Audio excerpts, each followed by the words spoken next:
یہ تو محبت ہے، یہ تو پیار ہے۔ حضرت ابو بکر شبلی کے پاس کچھ لوگ آگے کہنے لگے حضور ہمیں آپ سے بڑی محبت ہے۔ فرمایا نہیں سوچ لو ذرا، حضور ہمیں آپ سے، فرمایا نہیں سوچ لو، کام ذرا مشکل ہے۔ حضور پیار ہے، فرمایا پھر سوچ لو، پیار ہے۔ آپ اندر گئے تو اپنے جھولی کے اندر روڑے بھر کے لے آئے، پتھر۔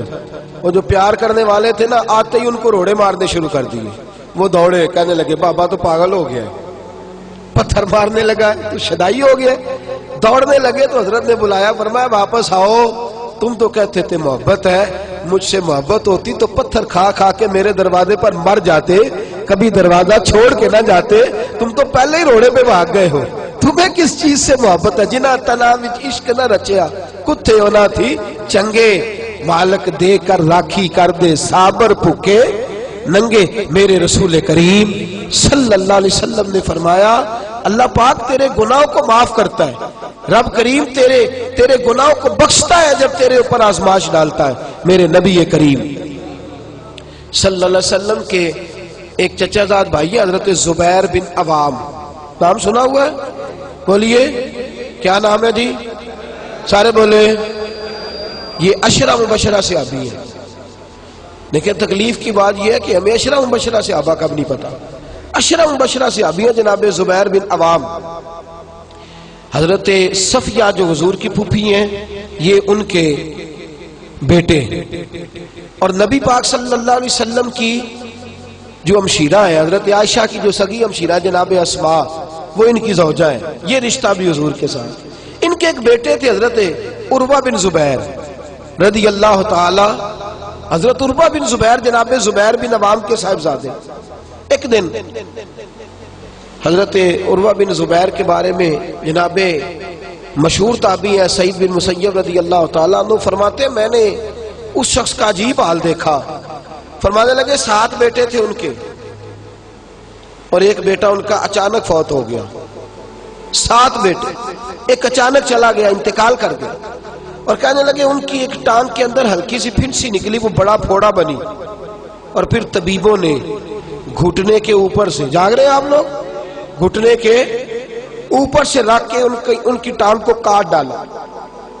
آپ فرماتے میں گیا تیمارداری کرنے اور بیٹے کا افسوس کرنے، یہ صحابہ کا انداز دیکھیں، بیٹے کی تعزیت کرنے اور ان کی اس کٹے ہوئی ٹانگ پر میں گیا ان کی تیمارداری کرنے۔ جب گھر پہنچا تو کہنے لگے سعید آجا یار، آجا آجا، تو بڑا سمجھدار ہے، صحابہ کا شاگرد ہے، میں نے مسئلہ پوچھنا تھا۔ کہتے ہیں ان کے چہرے کی تابانی اور لفظوں کی وسعت اور جملوں کے اندر جو خوبصورتی تھی، مجھے لگتا ہی نہیں یہ بیمار ہے، اور جوان بیٹا چلا جائے تو انسان کی کمر اٹھتی نہیں، اور اتنا تر و تازہ شخص۔ کہتے ہیں میں ان کے لب و لہجے پہ حیران ہو گیا، جب قریب گیا نا تو مجھے انہوں نے بٹھا لیا اور بٹھا کے کہنے لگے مسئلہ پوچھنا تھا، باقی باتیں بعد میں کرنا۔ میں نے کہا پوچھئے، تو کہنے لگا مسئلہ یہ پوچھنا تھا کہ کوئی ایسا وظیفہ بتائیں جس سے اللہ کا شکر جلدی ادا کیا جا سکے، کوئی ایسا وظیفہ جس سے اللہ کا شکر مارو مارو من مار مکاؤ، کوئی عذر نہ پیش لے آوا، جے سونا میرے دکھ بچ راضی تے میں سکھ نو چلے ڈاوا۔ وظیفہ پوچھنا تھا، کس بات کا، کس بات کا؟ آپ فرمانے لگے دیکھو میرے وجود میں کتنے اعضاء تھے، رب کریم نے میرا ایک صرف عضو لیا ہے، اس نے مجھے باقی سارا وجود عطا کر رکھا ہے، میں اللہ کا شکر ادا کرنا چاہتا ہوں۔ سارا وجود جو باقی کا ہے اس پر میں اللہ کا شکر۔ اور دیکھو میرے 7 بیٹے تھے، اللہ نے ایک لیا ہے، بے نیاز ہے، سارے بھی تو جا سکتے تھے نا۔ 7 بیٹے بے نیاز، ایک لیا ہے، سارے بھی تو جا سکتے تھے۔ میں شکر ادا کرنا چاہتا ہوں کہ میرے 6 بیٹے سلامت ہیں، تو مجھے وظیفہ شکر بتلاؤ۔ حضرت سعید بن مسیب کہتے ہیں میری آنکھوں میں آنسو آ گئے۔ میں نے کہا آپ کو کیا وظیفہ بتانا ہے؟ آپ کا مزاج دیکھ کے تو میں نے آپ سے بڑا کچھ سیکھ لیا ہے، انشاءاللہ جتنی بھی مصیبتیں آئیں گی آپ کو یاد کر کے ساری دور کر لیا کرو۔ میرے عزیز، زندگی کے شب و روز کے اندر شدید آزمائشیں آتی ہیں، شدید پریشانیاں آتی ہیں انسان، لیکن گھبرائے گھبرائے پھرنا، ہر وقت مایوس سی زندگی گزارنا ایک آدمی کے پاس بچے بھی ہیں، گھر بھی ہے، بیوی بھی فرما بردار ہے، اس کے پاس اپنی سواری بھی ہے، سارا کچھ ہے، صرف اس کے سر میں درد ہے، وہ بھی کبھی کبھار ہوتی ہے۔ آپ کبھی اس سے پوچھ لیں تو کہتا بڑا تنگ ہوں اپنی زندگی سے، سر میں درد ہی نہیں جاتی۔ وہ خدا کے بندے، ایک وجود کا حصہ تیرا، ایک شخص کے پاس ساری نعمتیں، ساری، صرف غریب ہے، پیسے تھوڑے، آپ اس سے پوچھ لیں تیرا کیا حال ہے تو کہتا ہے میں تو کسی کام کا نہیں، فارغ آدمی ہوں، بالکل معمول زندگی گزارا ہوں۔ کیوں بھائی؟ کہتا پیسے ہی کوئی نہیں، بچے ہیں، گھر ہے، رشتہ دار سب اچھے ہیں، دوست بہت اچھے، معاشرے سوسائٹی کے اندر مقام، لوگ میری عزت کرتے ہیں، کمی کس بات کی ہے؟ کہنے لگا پیسے ذرا تھوڑے سے کام میں۔ خدا کے بندو، صرف وہ ایک نعمت جو وقتی طور پر تمہاری نظر میں تمہارے پاس کم ہے، اس کو روتے رہتے ہو، لکیر کو پیٹتے رہتے ہو۔ جو خدا نے بے حساب نعمتیں دی ہیں، لاتعداد بندہ نوازیاں فرمائی ہیں، ان کی طرف ہماری توجہ نہیں جاتی۔ نبی کریم صلی اللہ تعالی علیہ وآلہ وسلم کے ماننے والوں نے جب حضور علیہ السلام سے ان چیزوں کا ذکر فرمایا تو نبی پاک صلی اللہ علیہ وسلم نے مختلف دلائل ارشاد فرمائے۔ اگر آپ ٹیک چھوڑ کے بیٹھے تو میں آپ کو اگلی حدیث سناؤں، اگر آپ تھوڑا ٹیک چھوڑ کے بیٹھے تاکہ آپ کو نیند نہیں آئے تو میں اگلی بات کروں۔ توجہ ہے اب حضرات کی؟ امام باقی حضرت عبداللہ بن مسعود سے روایت کرتے ہیں، بڑی حسین حدیث ہے، یہ آپ نے یاد رکھنی ہے۔ رکھیں گے انشاءاللہ تعالی؟ زور سے بولیے انشاءاللہ، اس کو یاد رکھنی ہے۔ نبی پاک صلی اللہ علیہ وسلم فرماتے ہیں 3 بندے اللہ کی بارگاہ میں کھڑے کیے جائیں گے قیامت والے دن۔ کتنے بندے جی؟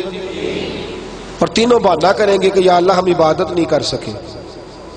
3 بندے، شعب الایمان میں امام بہقی نے نقل کیا، رسول پاک صلی اللہ علیہ وسلم فرماتے ہیں سب سے پہلے غلام کھڑا کیا جائے، جو کسی کا غلام ہے، کھڑا کیا گیا اللہ کی بارگاہ میں۔ اللہ پاک نے فرمایا تو نے میری عبادت کیوں نہیں کی، نماز کیوں نہیں پڑھی؟ تو کہتا یا اللہ میرے اوپر بندوں کے حق ہی بڑے تھے، میں کسی کا غلام تھا، تو خدا بندہ میں کیسے تیری عبادت کرتا، میں تو غلامی کی زندگی گزار رہا تھا، مالک کی بات مانتا کہ تیری مانتا؟ میرے نبی پاک صلی اللہ علیہ وسلم کے صحابی فرماتے ہیں اللہ کریم حضرت یوسف علیہ السلام کو بلائے گا اور جناب یوسف کو اس کے سامنے کھڑا کر کے کہے گا یوسف اسے بتا تو نے کتنی قید کاٹی ہے، اسے بتا تیرے بھائیوں نے تجھے کنویں میں پھینکا ہے، اسے بتا تو نے کتنی تکلیفیں سہی ہیں۔ حضرت یوسف جب بات کر رہے ہوں گے تو رب اس سے کہے گا میرے یوسف نے تکلیفیں بڑی سہی ہیں پر سجدہ ایک بھی قضا نہیں کیا، سجدہ ایک بھی۔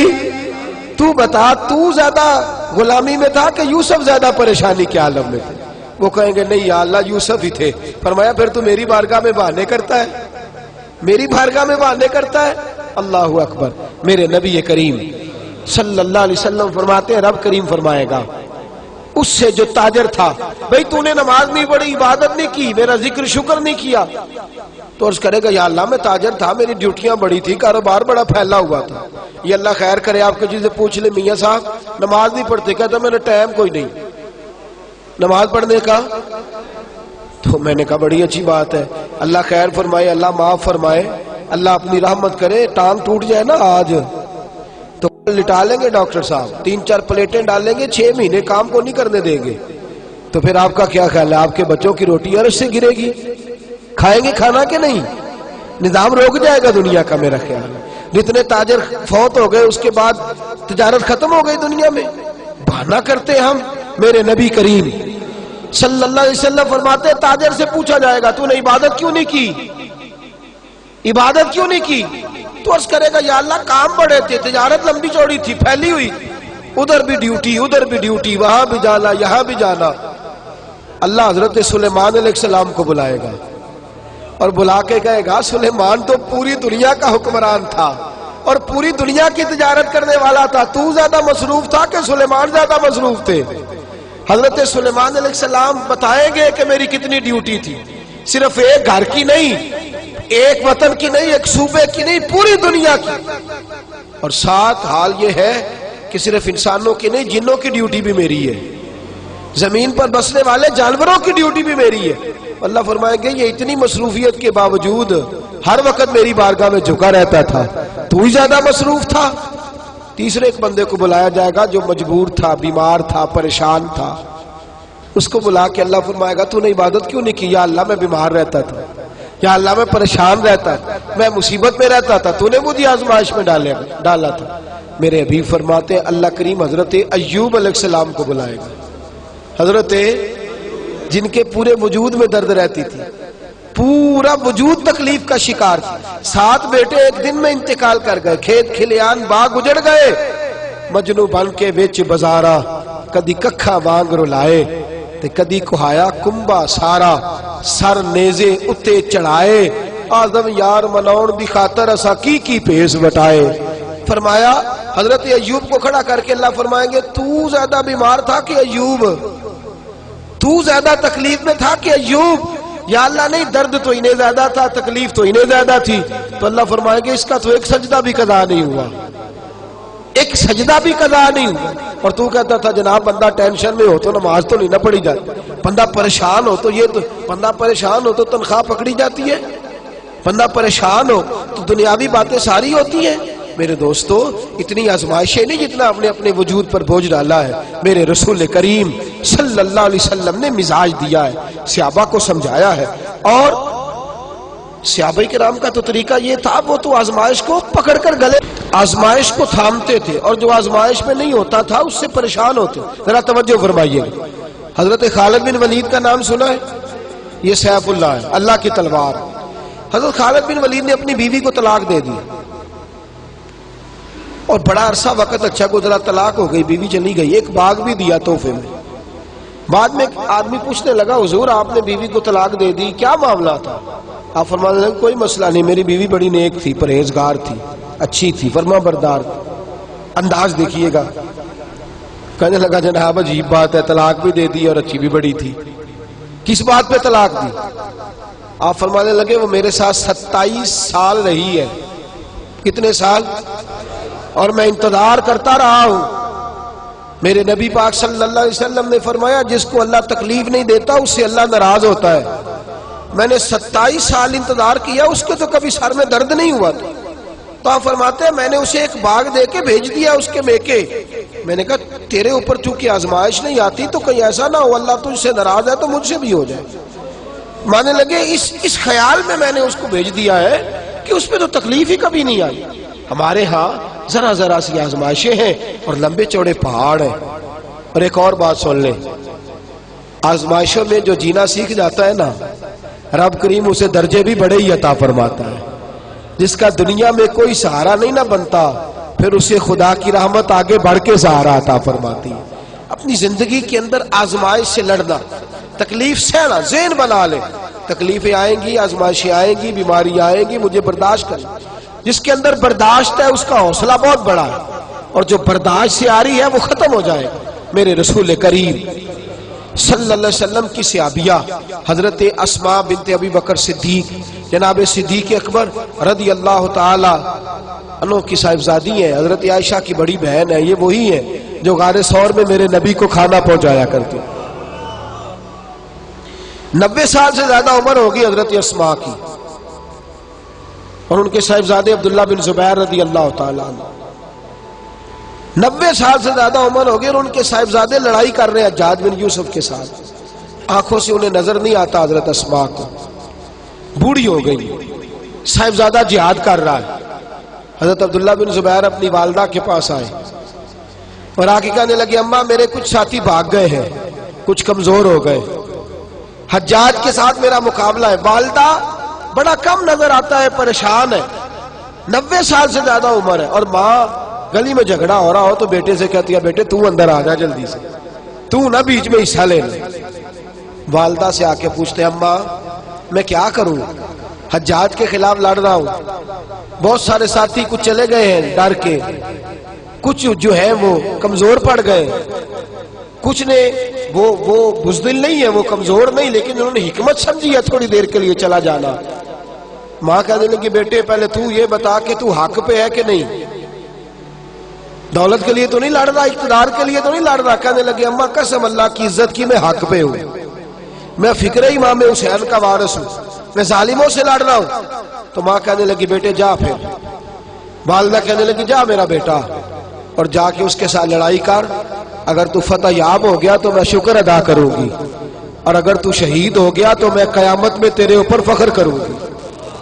تو کہنے لگے اماں وہ بڑے ظالم ہے. بوڑھی ماں کا حوصلہ دیکھ, وہ بڑے ظالم ہے, وہ تو مسئلہ کر دیتے ہیں, ناک کان گلا کاٹ دیتے ہیں, اتنا سخت میرا دشمن ہے.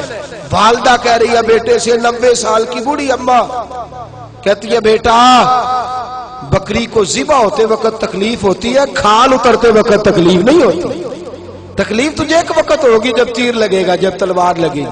ناک کان کاٹتے تجھے کیا تکلیف ہوگی, اللہ تجھے زیادہ اجر عطا فرمائے گا. جا مجھے بہادر کی ماں بننے کا شرف دے, بزدل کی ماں بننے کا شرف نہ دے. یہ دلیر ماں کا حوصلہ. یہ لفظ کیا کہ بیٹے کو بھیجا. حضرت عبداللہ بن زبیر لڑے, 14 دن تک آپ کی لاش لٹکی رہی, لیکن 14 دنوں تک آپ کے وجود سے خوشبو ہی آتی رہی. حجاج بن یوسف نے آپ کی ماں کو بلایا, حضرت اسماء آئی, کہنے لگا تجھے پتہ ہے تیرے بیٹے کی لاش لٹک رہی ہے؟ کہنے لگی کیا کہا؟ لٹک رہی ہے؟ ہاں تیرے بیٹے کی لاش لٹک. کیا کہتے ہو؟ تیرے بیٹے کی لاش لٹک رہی ہے. پھر بتا لو. تیرے بیٹے کی لاش لٹک رہی ہے. تو آپ فرمانے لگی شکر ہے اللہ کا, میرے بیٹے کی لاش لٹک رہی ہے, کہیں جھکی ہوئی تو نہیں ہے نا, کسی ظالم کے آگے جھک تو نہیں نا گئی, کہیں اس نے گلا کٹایا ہے, کہیں جھکایا تو نہیں نا, شکر ہے میں اللہ تعالیٰ کا. کہنے لگے تو مجھ سے سفارش نہیں کرے گی کہ اس کی لاش کو ہٹا دوں؟ آپ فرمانے لگے جس رب نے اسے شہید ہونے کا حوصلہ دیا ہے وہ اسے قبر کی اعلیٰ جگہ بھی عطا فرمائے گا. حضرت عبداللہ بن زبیر جنت المعلیٰ میں آرام فرما رہے ہیں, اور سرخیل ہے وہاں کے مسلمانوں کے. عزیزوں, تکلیفوں کو آگے بڑھ کے وصول کرنا.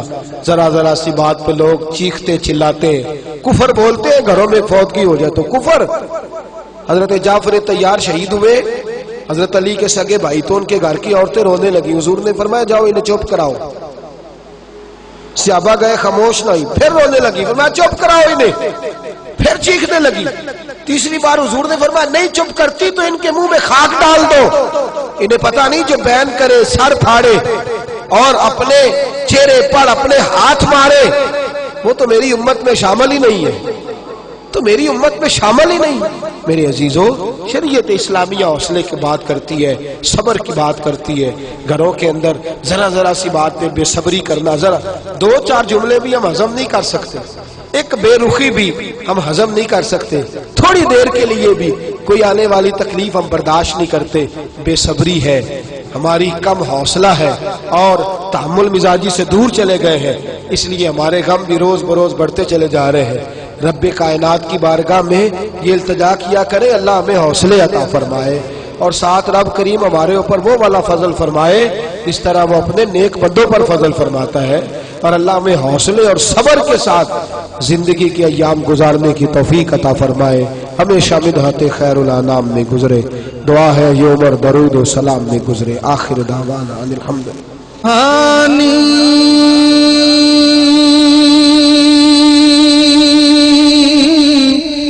گھڑی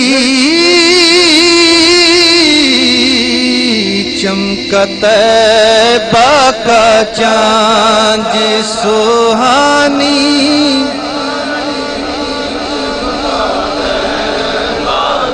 چاند سہانی گھڑی چمکا طیبہ کا چاند اس دل افروز. سلام مصطفیٰ جانے رحمت پہ, یا رسول اللہ تیرے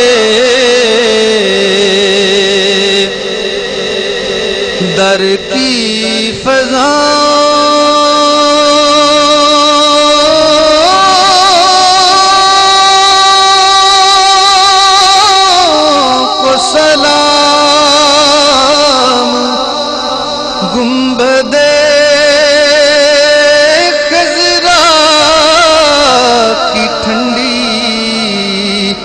ٹھنڈی چھاؤں کو سلام, جو مدینے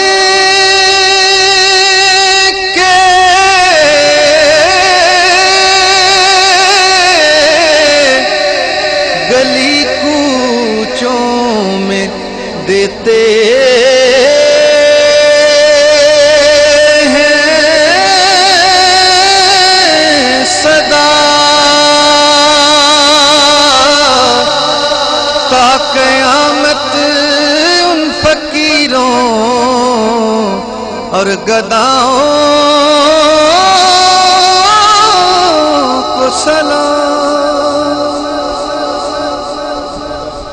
محمد معدن الجود والکرم والہ مبارک وسلم۔ مالک کریم ہمارا حاضر ہونا قبول فرما، دین کا ہر کام اپنی رضا کے لیے کرنے کی توفیق عطا فرما۔ مولا کریم